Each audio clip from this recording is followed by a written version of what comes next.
O que é um paradigma? Nós percebemos o mundo de acordo com os nossos paradigmas. Einstein, ele nunca usou a palavra paradigma, mas ele dizia sempre o seguinte: os problemas importantes não podem ser resolvidos no mesmo nível de pensamento em que eles foram criados.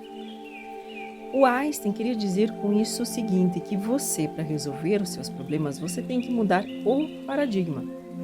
Deixa eu lhe mostrar como. Olha esse paradigma em ação.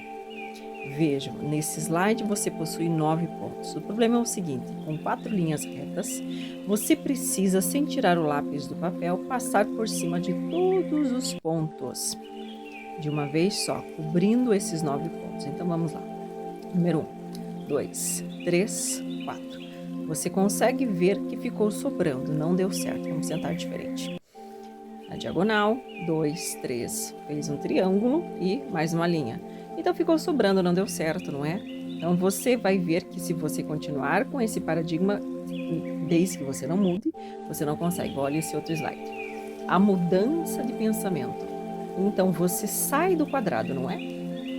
Não, você sai daquela estrutura fixa. Então você criou na sua mente um quadrado, uma estrutura, uma forma. No momento que você sai desse quadrado, você cria na sua cabeça esse paradigma.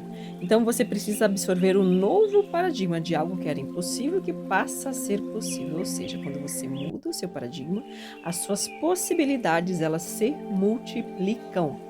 Mas é tão simples, por que as pessoas então não mudam de paradigma? Pergunta.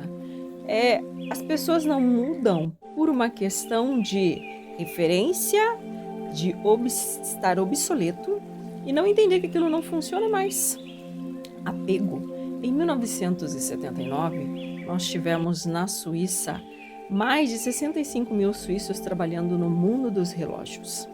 Se você perguntasse naquela época por quanto tempo a Suíça ia continuar dominando no mundo dos relógios, pelo menos mais 50 anos. Em 1982, a Suíça tinha apenas 15 mil homens trabalhando no mundo dos relógios. 50 mil suíços foram mandados embora.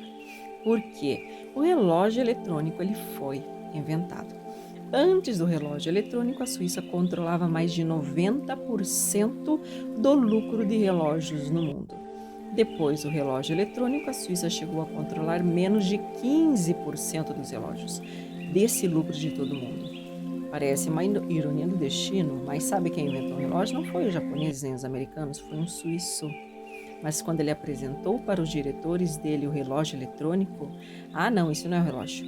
Isso não tem mola, isso não tem rubi, isso não dá corda, isso não pode ser chamado de relógio. Por isso, na prateleira, vai ser colocado na prateleira e chega. E lá na Seiko, japonesa e técnicas americanas, eles houveram uma mudança de paradigma dos relógios e eles acabaram se adaptando e os americanos e japoneses tomaram conta do mercado. Aquele mercado era apenas suíço. Então, quando o relógio eletrônico ele foi lançado, era da Patek Philippe, o suíço, que tinha uma precisão de 1/30 de um segundo. Se você observar, qual que é a precisão de um carcel que você precisa comprar numa feira, né, nos Estados Unidos hoje? Tem uma precisão de 1/30 de um segundo. Sabe o que os suíços fizeram quando a Seiko lançou o relógio eletrônico? E a técnicas instrumental, sabe o que eles fizeram? Aumentaram a precisão do Patek Philippe. 1/30 para 60 segundo, que é 1/60 comparado para 1 de 30 mil. Nada. Mas a marca Itaúan, ela é uma das mais profundas nesse instrumento que é chamado de martelo. Então, todo problema que você pensa é um prego. Os suíços só sabiam fazer relógio mecânico. E a partir de agora, quando foi lançado o relógio eletrônico, eles só sabiam fazer o mecânico. Continuaram fazendo o relógio mecânico.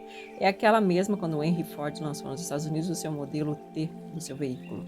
Quando aquele modelo pretinho, aquele carrinho preto, numa linha de montagem que saiu, as fábricas de carruagem fizeram o quê? Aumentaram a produtividade, fizeram a roda mais leve, colocaram em liquidação. Ninguém quer comprar uma carruagem mais. Olha aí. Então ninguém queria mais andar de carruagem. O poder que isso dá 300, 400, 500 anos atrás.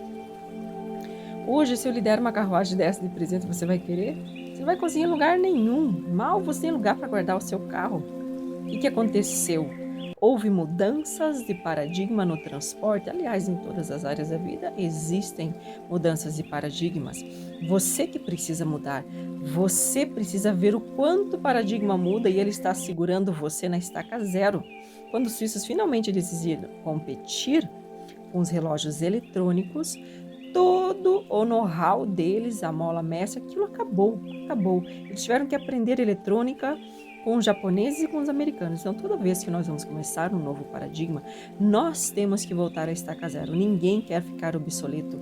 Se eu tiver que mudar, quer dizer que eu sou obsoleto, não quero mais ser obsoleto. Eu vou ter que continuar malhando, treinando, aprendendo naquilo para eu ter sucesso no hoje. O sucesso no passado não garante mais o sucesso no presente. A coisa que funcionou antigamente não funciona mais no mundo do hoje. Então a abordagem é totalmente diferente. Então no seu negócio, a estratégia que você tem feito no período tem que ser diferente. Você precisa modificar porque ela não é a mesma no mundo atual. Todo instante, a todo momento, a regra do jogo está mudando. E o que a vida pede para você, desde o mundo empresarial, o mundo executivo, o mundo dos indivíduos, que você reprograme, que você modifique as suas estratégias, a maneira como você reage no mercado. São novos paradigmas. Hoje, um executivo sabe o que ele faz? Ele antecipa a problemática do futuro. Ele identifica oportunidades, ele cria oportunidades. Para identificar essas oportunidades para as nossas empresas e para antecipar esse futuro, só existe através de uma extrema habilidade que não está sendo ensinada mais em escolas.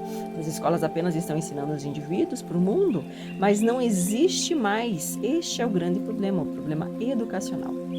A pessoa sai da faculdade, ela conhece todas as respostas de múltiplas escolhas, depois ela aprende todas as respostas, o mundo muda as perguntas.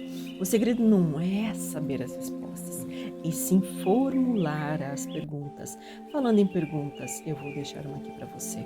Você quer mudar de paradigma?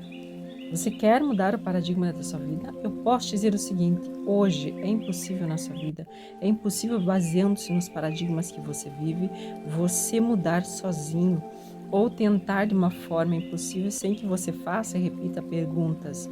O que hoje é impossível na minha vida? Mas que, se fosse possível, mudaria fundamentalmente todo o modo que eu vivo. Você pode fazer essa pergunta pessoal na sua vida, você pode fazer perguntas na sua vida profissional. Quais são as outras fontes de renda, as outras carreiras que estão disponíveis para mim, que, se fosse possível, vai mudar totalmente o meu dia, a minha realidade? O que hoje é impossível na sua vida profissional que você não considera que é possível? Que vai mudar totalmente o modo como você opera na sua empresa, opera no seu trabalho?